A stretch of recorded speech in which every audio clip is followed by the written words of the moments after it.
For content creators and influencers, Instagram has sort of become the new business card. In today's video, we are going to break down the perfect Instagram bio line by line if you are a creator, so that you can attract your dream audience and get paid to create.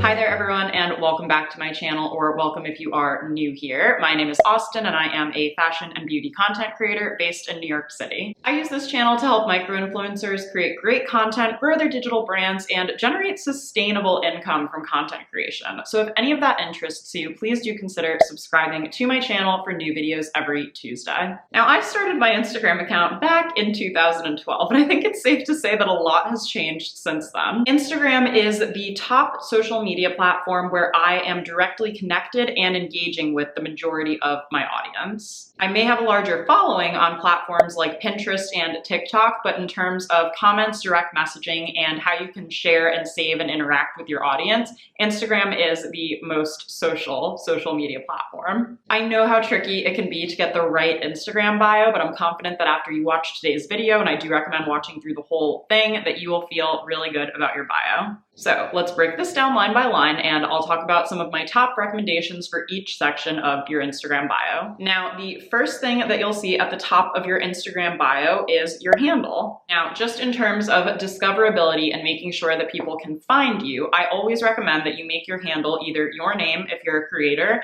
or if you happen to be a business owner watching this or have a blog name that you like to go by, to have your business name also be your handle. Now, if you can't get the exact handle, like let's say there are a bunch of Ashley Smiths out there and Ashley Smith, the handle is taken, just keep in mind what people are typing in and searching for first. So once you gain a bit more notoriety, it's possible that if someone searches Ashley Smith and your handle is by Ashley Smith, that your name will populate. But in the beginning, if someone is typing in ASH and you're not popping up, it's going to be a little tricky for people to find you. So if you are going to add extra words to your handle to make a unique handle that is still obviously readable and searchable and not totally confusing with a bunch of random numbers or symbols in it, I would recommend trying to add any additional or modifying words to the end of your handle, because again, you have to think about what someone is typing into the Instagram search bar. For example, if my handle Austen Tosone happened to be taken,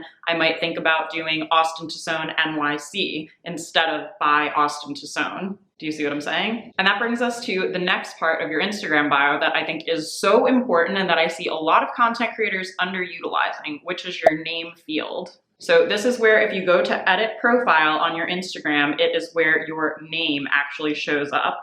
Now, this is another great place to put, of course, your name. Again, if your blog is like Beachy Babe and your name is Ashley Smith, then you would want to put Ashley Smith in your name field so that people can search for either your blog name or your name. I like having just my full name there because, again, if people are trying to reach out and contact me and they're not entirely sure if my handle is my real name, I find that this is a good place to clarify that. What I don't see a lot of creators doing, though, is taking advantage of the fact that this name field, just like a handle, is actually searchable. If you've been following me for a while, you know my love for searchable platforms like YouTube and, of course, my blog. And the one thing that can be very frustrating about Instagram is there's not really a great search capability on there. Right now, the main ways that you can categorize your content are either through hashtags by tagging a post with a particular keyword, or by making something like a guide where you could potentially round up all of your winter outfits or favorite makeup looks. What I would recommend doing here is whatever type of creator you identify as, maybe you want to put creator or blogger or influencer, to use this opportunity to put that in your name field. Big reason you want to do this is if you're a content creator who wants to work with brands or get involved in your local community, as in like be invited to events or be on the press list for certain things, this is a great way that brands and PR agencies can start to source creators from Instagram. My name field, it says Austen Tosone, and then I put a line to separate the next phrase, which is NYC creator. Now, putting your location is, I do think, very important if you are an influencer or content creator, and that's because sometimes brands are scouting for regional campaigns or local campaigns, and they might be looking for creators who are based in the city that you are. Even if you're not comfortable sharing your exact location, maybe you don't live in a major city, maybe you live in a suburb, if you can even put the state that you're in, that can open you up to a whole new bunch of opportunities to potentially get invited to events or be part of campaigns and things like that. The next part of the Instagram bio that I did just want to mention is the ability to add your pronouns. So you can now add pronouns to your Instagram bio, which I think is an awesome update. Even though I am a cisgendered female who is dating a man and who identifies as a woman, I like adding my pronouns when I can on social media profiles. One, because, well, I do have a gender neutral name. I've obviously had a couple of emails in the past where I have been misgendered, but I kind of know that's just something that comes with having a gender neutral name that could kind of go either way. But also, I like showing my support for anyone who maybe doesn't have pronouns that they were assigned, you know, in the beginning. If they choose to identify as other pronouns, it kind of just makes it feel a bit more normal if we all kind of put our pronouns up there versus if someone is, you know, just putting their pronouns up because they're different than what the expected pronouns might be. So I just like doing it basically for solidarity. And like I said, it hopefully will help me avoid getting called sir in emails, which is just, you know, not something that I'd like to see in my inbox. Let's move on and talk about your category tag. Now, in the past, this was actually something where you would set this tag on Facebook, and if your Facebook page for your business was linked to your Instagram, it would pull in that data from there. But Instagram has evolved and you can now set your category directly on your Instagram edit profile settings. So you can go in and choose which one kind of describes you best. I had Blogger for several years, but since I do YouTube and TikTok and Instagram in addition to my blog, I found that digital creator is kind of the term that I like to use to describe what I do. So that's the one that I have selected there. Luckily, this category tag does not take away from the character space that you're allotted in your Instagram bio, which I think is only 120 or 140 characters. It's really not a lot to work with. Let's move on to my favorite part, which is the main part of the bio. So for this, and again, this is really what's worked best for me and what I see a lot of my peers who are also creators doing. So feel free to take this and modify it slightly to work best for you. But some things that I've definitely noticed that I think make a strong bio and strong profile are the following. Number one, what I would recommend doing is using the first line of your bio to list out either your full title or expand a bit more on the title that you used in either your name field or possibly the category tag. And a good way to do this is to get more specific about what categories of content you like to create. So for example, right now on my Instagram bio, it says fashion and beauty content creator since 2012. So right off the bat, you know that I create fashion and beauty content. And the reason I did add since 2012 is, again, just to show a little bit of authority. You know, I have been doing this for almost a full decade this summer, and I think it just sets me apart. So if you put creator in your name field, but you primarily create fitness content, this might be a great opportunity to call that out. The next line is something that I like to call the I help line, but I think the key here is that this is the most important line in your bio because it should very clearly let people know why they might want to follow along with you or what they can expect if they do choose to follow along with you. My I help line is helping micro-influencers make money.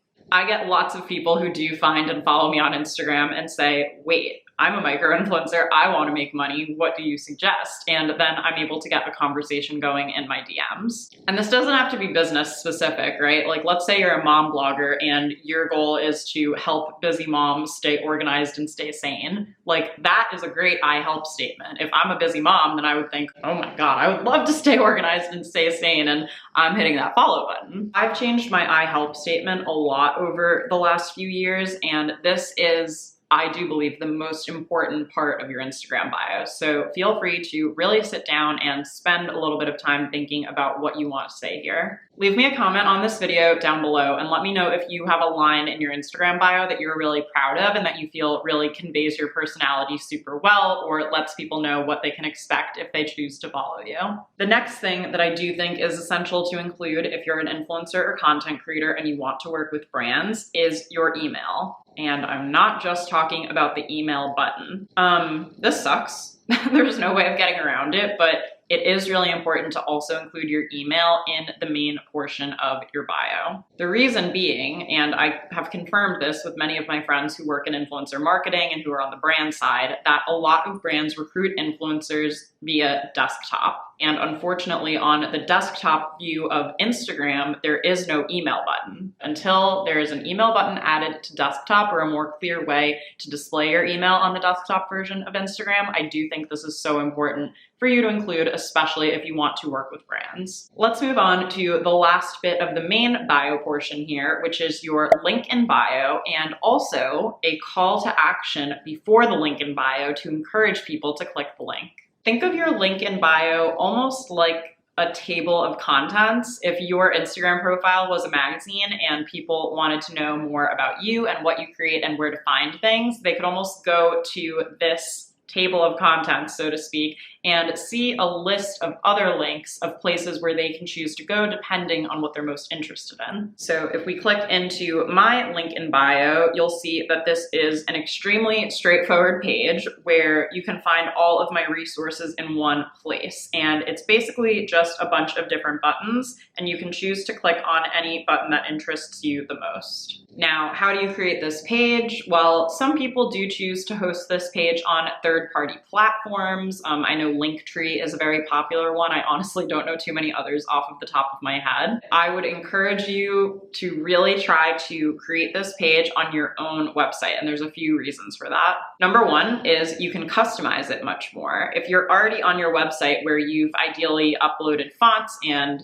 colors that you want to use and have a header that you like, then it's going to feel very on brand and very much like you when anyone clicks through this link. The next thing is if a third-party platform like Linktree ever goes down, which has been known to happen, you're kind of stuck there until they figure it out on their end. It is not going to help you at all if, let's say, a reel starts taking off and goes viral and you were directing people to shop your outfit via the link in your bio and then suddenly that link's not working. If your own blog or website goes down though, you have your host information and you can contact them and resolve it on your own terms. Not to mention that all of these different clicks could be going directly to your website. And with Linktree, you know, there is an additional step that they would have to take to get to your website. You could have your website linked there, but wouldn't it be great if that was just the original landing page and you got to count that view no matter where they go after that? According to my Instagram analytics, I've had 300 people click my link in bio in the last 30 days. So that's 300 new visits over to my website.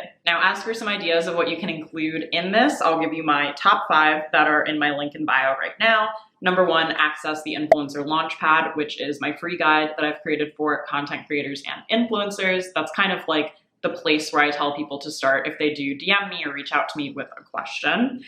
Next is to subscribe to my YouTube channel for tips for creators.